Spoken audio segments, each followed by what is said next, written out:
Vivek Chudamani, presented by Svayam Prakash Sharma, Part 7.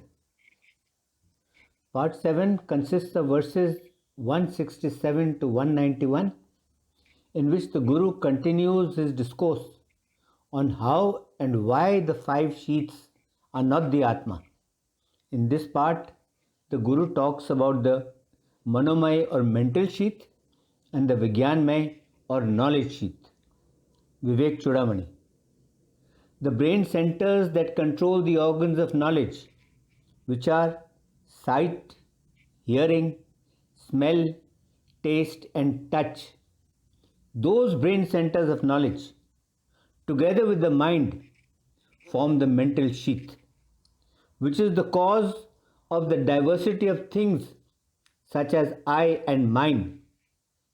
The mental sheath is powerful and it is equipped with the faculty of creating differences of name, of form, and the like. The mental sheath manifests itself as permeating the previous sheath, which is the vital sheath.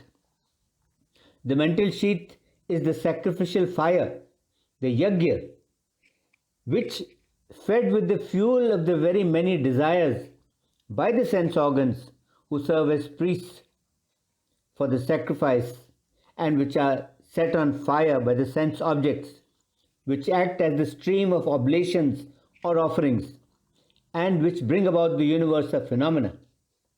The sacrificial fire, the fire of the yajna, confers on the person performing the sacrifice the enjoyments of the heavenly spheres. In the same way, the mind also confers on the jiva, confers on the individual soul, the pleasures of the objective world. It is the mind that projects the objective universe.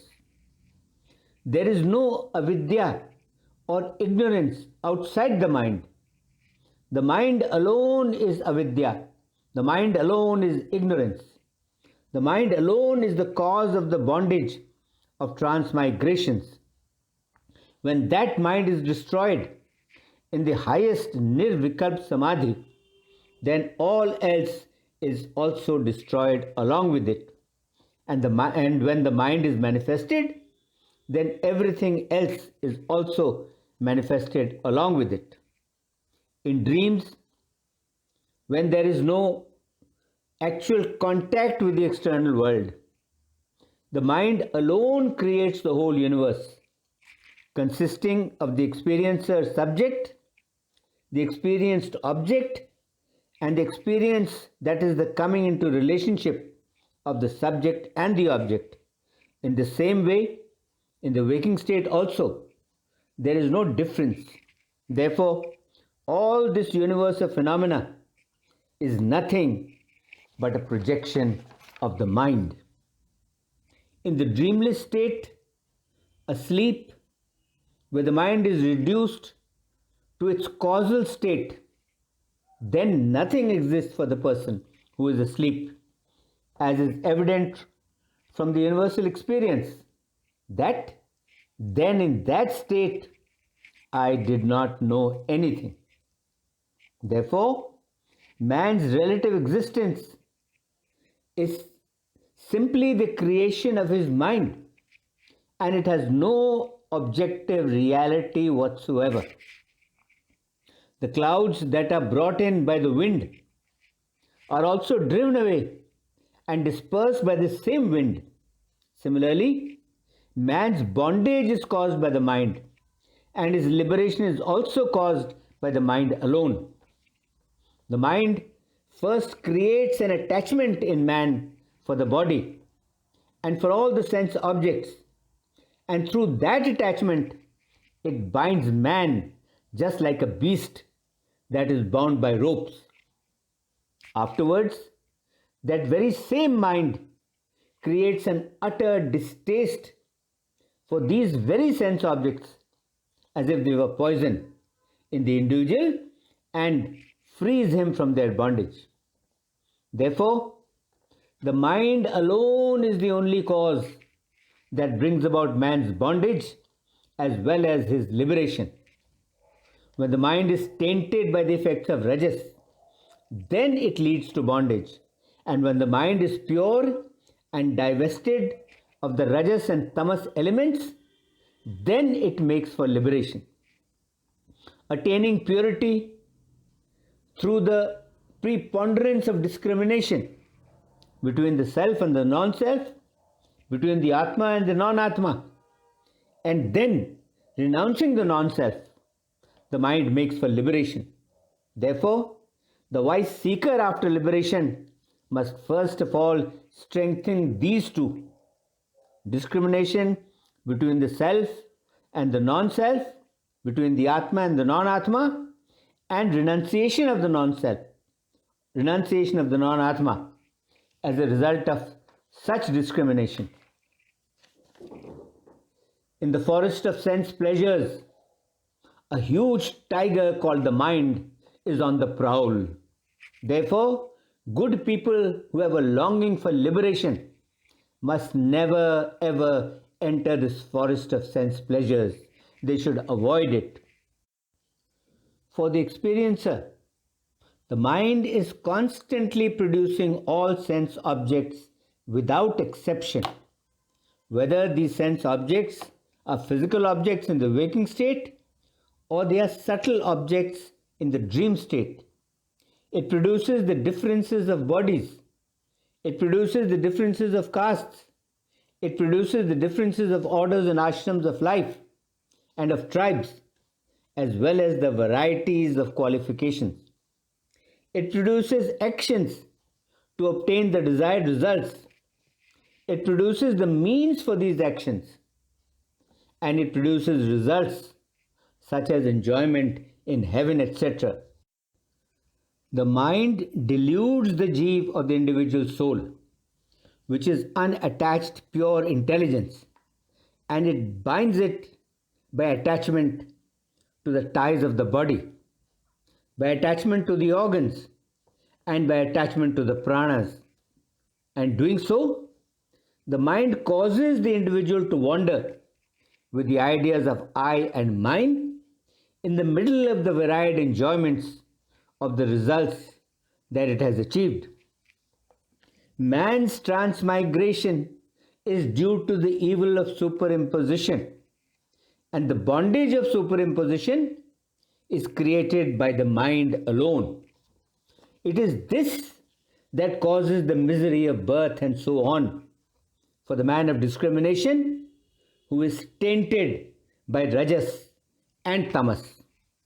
Therefore, the sages who have understood this secret, they have designated the mind as avidya. They have designated the mind as ignorance, by which alone the universe is moved to and fro, just like the masses of clouds are moved to and fro by the wind. And therefore, the seeker after liberation must carefully purify the mind. And when the mind is purified, then liberation is as easily attainable as the fruit that one holds in the palm of one's hand. The person who, by means of single-pointed devotion to liberation, roots out the attachment to the sense objects, who renounces all actions, and with faith in the real Brahm, who regularly hears the highest Vedantic truth, which is the identity of the Jeev and Brahm, who hears this truth regularly from the lips of his Guru, and who regularly practices reflection and meditation on this, he succeeds in purging the Rajasic nature of the intellect. He succeeds in cleansing the Rajasic nature of the intellect. Therefore, the mental sheath also cannot be the Supreme Self.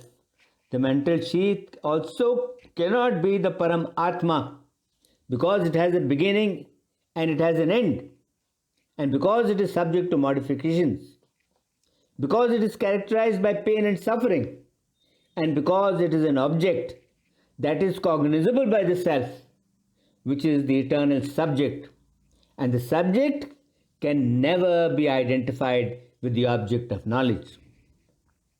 The buddhi or intellect, which is the discriminative faculty, that intellect with its modifications such as egoism and the organs of knowledge, they form the Vigyanmay or knowledge sheath of the agent thinking, I am the agent, which has the characteristics that are the cause of man's transmigrations. The knowledge sheath is in reality material and insentient or lifeless, inanimate, but a reflection of the Chit or Atma makes it appear as if it is intelligent. This knowledge sheath is a modification of Prakriti, and it is endowed with the functions of knowledge, and it always identifies itself completely with the body, with the organs, and the like. The knowledge sheath is without beginning. It is characterized by egoism. It is called the Jeev, and it carries on all the activities on the relative plane of the world. Through previous desires, which are desires of previous births, the knowledge sheath performs good and evil actions and experiences their results. Being born in various bodies, it goes up and down. That is, it is born and dies in higher or in lower bodies. It is this knowledge sheath that has the waking state, the dream, and the other states. And it is this knowledge sheath that experiences joy and grief. The knowledge sheath always mistakes the duties. The knowledge sheath always mistakes the functions and the attributes of the orders of life or of the different ashrams, all of which belong to the body. It mistakes them as its own, as if they belong to it. The knowledge sheath is exceedingly effulgent, owing to its close proximity to the Supreme Self or the Param Atma, which, identifying itself with it, suffers transmigrations through delusion. The knowledge sheath is therefore a superimposition on the self. The self-effulgent Atma, which is pure knowledge, that self-effulgent Atma shines in great proximity to the pranas, the physiological and mental forces that are within the heart. Though immutable, the Atma becomes the agent and the experiencer due to the superimposition of the knowledge sheath on it. Though the Atma is the Atma of everything that exists, yet this Atma itself takes on the limitations of the buddhi or intellect, and assuming the limitations of the knowledge sheath and wrongly identifying itself with the knowledge sheath, which is a totally unreal entity, it looks upon itself as something different, just as the earthen jar made of clay looks different from the clay it is made of. This is how a conditioned and bound, ignorant man would look at an earthen jar as being distinct and different from the clay it is made from. The wise man, on the other hand, knows that this difference is only on account of name and form, which are creations of the mind.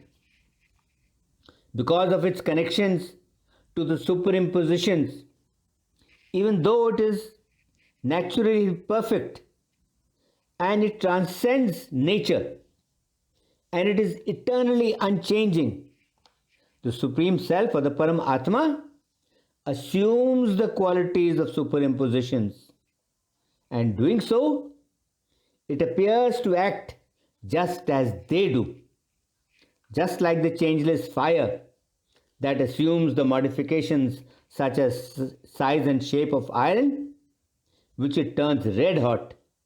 Yes, the Param Atma assumes the qualities of the superimpositions, and doing so, it appears to act just as they do, just like the changeless fire that assumes the modifications such as size and shape of iron, which it turns red hot. This concludes part 7 of Vivek Chudamani. Om Shanti, Shanti, Shanti. Om.